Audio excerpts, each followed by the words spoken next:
magaalada Laascaanood ka soconayo shirweynaha wada tashiga beelaha gobolada Sool Sanaag iyo Cayn shirkaas oo looga hadlayo aayaha goboladaasi kadib markii magaalada Laascaanood laga saaray maamulka Soomaaliland iyagu xoog ku haystay gobolka Sool ayaa halkan oo ah Buuhoodle maanta waxa lagu soo bandhigay cutube ka tirsan ciidamada beesha Guuleed Garaad oo si weyn u taageeray shirka ka soconaya magaalada Laascaanood gaar ahaan garaadka beeshaasi Garaad Cabdirashiid Cusmaan Waraaba Dheere ayaa ciidamadan si weyn u taageereen oo ciidamadan isagu u leeyahay bismillaah waxaan halka ku taageeraynaa shirka wada tashiga ee ka socda gobolka Sool isbedel magaalada Laascaanood annagoo ah ciidankii Garaad Cabdirashiid Cusmaan Waraaba Dheere ee gobolka Cayn waxaanu diyaar u nahay waxa la aliyo waxa dunyaalo wixii taladaasi ay ku soo baxdo ee u ah anfac beelaha SSC meel joogaanba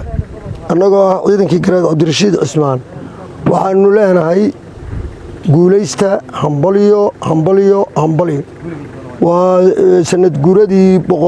boqolaad saddex iyaba dheer bay leeyihiin ee jabidii dhulbaahante ee daraawiishta ilaahay mahadi weeye 100 sano kadib inay isu yimaadeen waxaanu ku gaaboobaynaa maanta haddii ay arrinkaas uu aflixi waayo guuleysan waayo 100 sano dambe inaad sugaysaan waxaanu idinkula talinaynaa ka fiirsada ka buuxsada hiil iyo hoo ah wax naga dhul yaala ma jiraan waanu taageeraynaa waa taageeri doonaa waa taageersanahay haddana waa taageersanahay hadhowna waa taageeri doonaa diyaarna waa u nahay shirka anaga waxaan ugu matalay garaadada beesha Garaad Cabdirashiid Cusmaan Waraaba Dheere iyo guud ahaan garaadada iyo cuqaasha nindoorka waxgaradka iyo qurba joogta iyo aqoonyahanka dhulbaanta cuqaashi Garaad Cabdirashiid waxaanu taageersanahay shirka ka socda wada tashiga ee SSC ee ka socda magaalada Laascaanood alxamdulillaah allaha guuleeyo waanu hambaliyeynaynaa waanu taageeraynaa waanu hambaliyeynaynaa ciidan iyo calafna diyaar baanu lanahay alxamdulillaah allaha guuleeyo dhammaan garaadada iyo dhammaan cuqaasha iyo dhammaan SSC allaha guuleeyo sidaasaanu hambaliyeynaynaa muwaafaqada isku raacay caam ahaan waanu ku taageerinaa annagoo ah beesha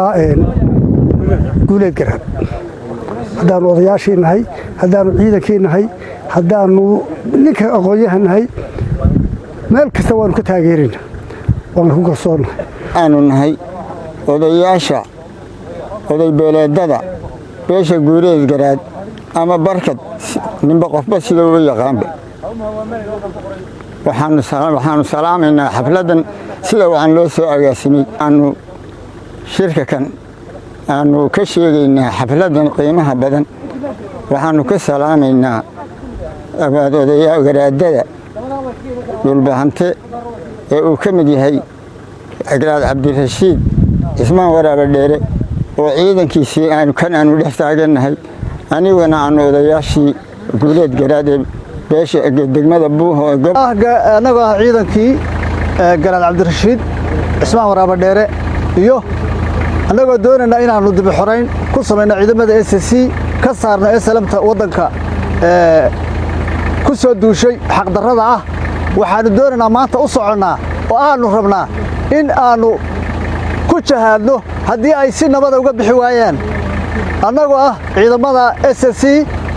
gaar ahaan ciidanka Guuleed Garaad ee Garaad Cabdirashiid aanu ku taageerno ciidankiisii oo tuban oo diyaar u ah inay dib u xoreyn ku sameeyaan Laascaanood inuu u sheegno nimanka SLM inay si degdeg uga baxaan dalka SSC haddii ay ka bixi waayaan wixii maartay soo gaadhay iyaga ka mas'uula dalka uma dhalan malaha waxaanu ugu baaqaynaa intay nabad qabaan ee dalka ka baxaan saasaanu